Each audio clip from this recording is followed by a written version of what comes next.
ಶೃಂಗೇರಿ ತಾಲೂಕಿನ ನೆಮ್ಮಾರು ಗ್ರಾಮ ಪಂಚಾಯಿತಿ ವ್ಯಾಪ್ತಿಯಲ್ಲಿ ಬರುವ ಬುಕ್ಕಡಿ ಬೈಲುವಿನಲ್ಲಿ ನೆಟ್ವರ್ಕ್ ಸಮಸ್ಯೆ ಬಗೆಹರಿಸುವಂತೆ ಒತ್ತಾಯಿಸಿ ಪ್ರತಿಭಟನೆ ನಡೆಸಲಾಯಿತು.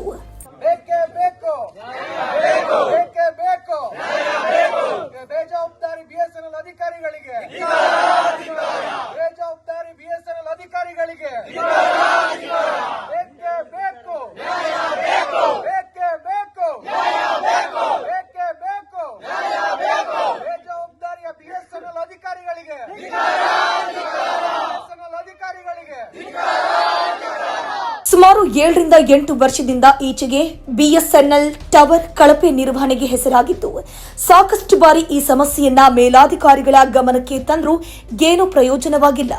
ಹೀಗಾಗಿ ಇಂದು ಬುಕ್ಕಡಿ ಬೈಲುವಿನ ಟವರ್ನ ಎದುರು ಪ್ರತಿಭಟನೆ ನಡೆಸಿ ಮನವಿಯನ್ನ ಸಲ್ಲಿಸಿದ್ದಾರೆ.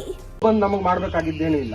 ನಾವು ಇಷ್ಟು ಜನನಾರು ಹೋಗಿ ನಮ್ಮ ಸಂಸದರ ಮನೆ ಎದುರುಗಡೆಯಲ್ಲಿ ನಾವು 100% ಪ್ರತಿಭಟನೆ ಕೂರಬೇಕು. ಯಾಕಂದ್ರೆ ಇದರಲ್ಲಿ ರಾಜಕೀಯ ಪಕ್ಷ, ರಾಜಕೀಯ ಮಗದೊಂದು ಏನಿದ್ರು ಕೂಡ ಇದು ಊರಿನ ಜನರ ಜೀವನ ಪ್ರಶ್ನೆ. ಯಾರಾದ್ರೂ ಮನೆ ಕೆರೆಕಟ್ಟೆಯಲ್ಲಿ ಒಬ್ರು ಲೋ ಬಿಪಿ ಆಗಿ ನೆಟ್ವರ್ಕ್ ಇಲ್ಲದೆ ಸಮಸ್ಯೆಯಾಗಿ ತೀರೇ ಹೋದ್ರು. ಅವರು ತಕ್ಷಣದಲ್ಲಿ ಯಾರನ್ನೂ ಸಂಪರ್ಕ ಮಾಡ್ಲಿಕ್ಕಾಗದೆ. ಹಾಗಾಗಿ ಇಲ್ಲೂ ಕೂಡ ಮುಂದೆ ಯಾವತ್ತೋ ಒಂದ್ ದಿವಸ ನಾವು ಬಹುಶಃ ಅವತ್ತು ನೆಟ್ವರ್ಕ್ ಇದ್ದಿದ್ರೆ ಅವನ ಜೀವ ಉಳಿಸ್ಕೊಂಬೋದಿತ್ತು, ಇನ್ಯಾವುದೋ ಒಂದು ಅವಘಡನ್ನ ತಡಿಬಹುದಿತ್ತು ಅಂತ ಹೇಳುವಂತದ್ದು ಅವತ್ತಿನ ಪರಿಸ್ಥಿತಿ ಬರಬಾರ್ದು. ಅದಕ್ಕಾಗಿ ನಾವು ಈ ಸಮಸ್ಯೆಗೆ ಇವರು ಸೂಕ್ತವಾಗಿ ಇವತ್ತು ಬಹುಶಃ ಇವರ ಅಧಿಕಾರಿಗಳಿಗೆ ನಾವು ತಿಳಿಸಿದೀವಿ. ಆದ್ರೂ ಕೂಡ ಮೇಲಧಿಕಾರಿಗಳೇ ಬರಬೇಕು, ಜಿಲ್ಲಾ ಮಟ್ಟದ ಅಧಿಕಾರಿಗಳೇ ಬರಬೇಕು ಅಂತ ನಾವು ಅವರಿಗೆ ಮೆಸೇಜ್ ಹಾಕಿದ್ದು. ಆದ್ರೆ ಅವರು ಕೇವಲ ತಾಲೂಕು ಅಧಿಕಾರಿಗಳನ್ನ ಕೂರಿಸಿದ್ದಾರೆ. ಅವರು ಎಷ್ಟರ ಮಟ್ಟಿಗೆ ಈ ಸಮಸ್ಯೆಗೆ ಇಲ್ಲಿ ಉತ್ತರ ಕೊಡ್ತಾರೆ, ಒಂದು ವಾರಕ್ಕೆ ಟೈಮ್ ಕೊಡಿ, ನಾನು ಸರಿ ಮಾಡ್ತೀನಿ ಅಂತ. ಸುಮಾರು 7-8 ವರ್ಷದ ಸಮಸ್ಯೆಗೆ ಒಂದು ವಾರದಲ್ಲಿ ಯಾವ ಉತ್ತರ ಅನ್ನುವಂಥದ್ದು ನಮ್ಮೆಲ್ಲರಲ್ಲೂ ಪ್ರಶ್ನೆ ಇದೆ. ಇನ್ನು ಈ ನೆಟ್ವರ್ಕ್ ಸಮಸ್ಯೆಯನ್ನ ಬಗೆಹರಿಸದೇ ಇದ್ದಲ್ಲಿ ಮುಂದಿನ ದಿನಗಳಲ್ಲಿ ಕೋಟಾ ಶ್ರೀನಿವಾಸ್ ಪೂಜಾರಿಯವರ ಮನೆಯ ಮುಂದೆ ಪ್ರತಿಭಟನೆ ನಡೆಸುವುದಾಗಿ ಎಚ್ಚರಿಕೆ ನೀಡಿದ್ದಾರೆ. ಇವಾಗ ನಮ್ಮ ಬುಕ್ಟಿಬೇಲಲ್ಲಿ BSNL ಟವರ್ ಮಾತ್ರ ಇರೋದು. ಮೊದಲಿಂದಾಗಿ ಏರ್ಟೆಲ್ ಹಾಕಿದ್ರು, ಅದು ನಮ್ಮ ಬೇಜವಾಬ್ದಾರಿ ತನದಿಂದ ಅದನ್ನ ಈಗ ಕಳ್ಕೊಂಡಿದ್ದೀವಿ. ಇವಾಗ ಇರೋದು BSNL ನೆಟ್ವರ್ಕ್ ಮಾತ್ರ. ಅದು ಈಗ ಫುಲ್ಲು ಕಳಪೆ ಆಗೋಗಿದೆ. ಈಗ ಅದಕ್ಕೆ ಜನ್ರೇಟ್ರ್ ಇಲ್ಲ, ಬ್ಯಾಟ್ರಿ ಹೊಸದು ತಂದು ಹಾಕಿದರೂ ಕೂಡ ಅದನ್ನ ಬೇರೆ ಕಡೆಗೆ ಎಲ್ಲಿಗೋ ತಗೊಂಡೋಗಿ ಹಾಕ್ತಾರೆ. ಬೋರ್ಡ್ಗಳಿಲ್ಲ, ಮತ್ತು ಮಳೆ ಒಂದು ಕರೆಂಟ್ ಹೋದ ಕೂಡಲೇ ನೆಟ್ವರ್ಕ್ ಹೋಗೋ ಸಮಸ್ಯೆಗಳು ಇದೆ. ಓದೋ ಮಕ್ಕಳಿಗಾಗಲಿ ಮತ್ತು ವಯಸ್ಕರರು ಸುಮಾರು ಜನ ಇದ್ದಾರೆ ಇಲ್ಲಿ.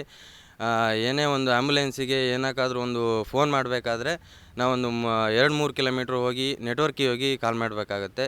ಈಗ ಓದೋ ಮಕ್ಕಳಿಗೆ ಇವಾಗೆಲ್ಲ ಏನು ವಾಟ್ಸಪ್ಪಲ್ಲಿ ಹೋಮ್ವರ್ಕ್ಗಳನ್ನ ಕಳಿಸ್ತಾರೆ, ಅವ್ರಿಗೆ ಮಾತ್ರ ತುಂಬ ಪ್ರಾಬ್ಲಮ್ ಆಗುತ್ತೆ.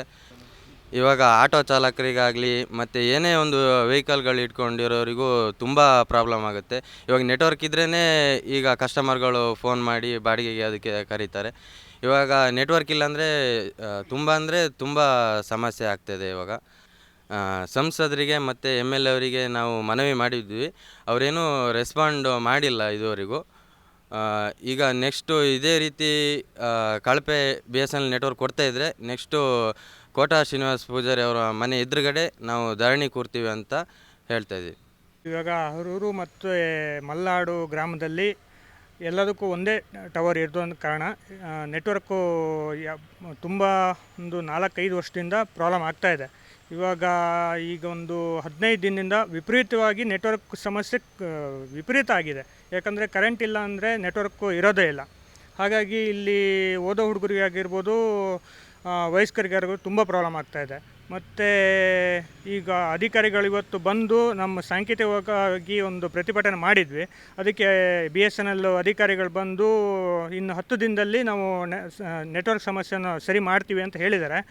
ಅಕಸ್ಮಾತ್ ಅವರು ಇನ್ನು 10 ದಿನದಲ್ಲಿ ಏನಾದ್ರು ನೆಟ್ವರ್ಕ್ ಸಮಸ್ಯೆನ ಪರಿಹಾರ ಕೊಡದೇ ಇದ್ದರೆ ಇನ್ನೂ ದೊಡ್ಡ ಮಟ್ಟದಲ್ಲಿ ನಾವು ಒಂದು ಪ್ರತಿಭಟನೆ ಮಾಡಬೇಕಂತ ಇದ್ದೀವಿ.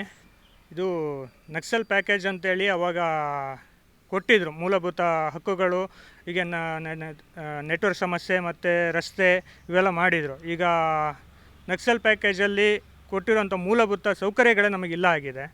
ಈ ರೀತಿಯ ಇನ್ನಷ್ಟು ವಿಡಿಯೋಗಳು ನಿಮಗೆ ಸಿಗಬೇಕೇ? ಹಾಗಾದ್ರೆ ಈಗಲೇ ನ್ಯೂಸ್ ಮಲ್ನಾಡ್ ಚಾನೆಲ್ನ ಸಬ್ಸ್ಕ್ರೈಬ್ ಆಗಿ, ಕೆಳಗಿರೋ ಸಬ್ಸ್ಕ್ರೈಬ್ ಬಟನ್ ಮೇಲೆ ಕ್ಲಿಕ್ ಮಾಡಿ ಉಚಿತವಾಗಿ ಸಬ್ಸ್ಕ್ರೈಬ್ ಆಗಿ. ನಿಮ್ಮ ಒಂದೊಂದು ಸಬ್ಸ್ಕ್ರೈಬ್ ಕೂಡ ನಮಗೆ ಬೆಂಬಲ, ಸ್ಫೂರ್ತಿ.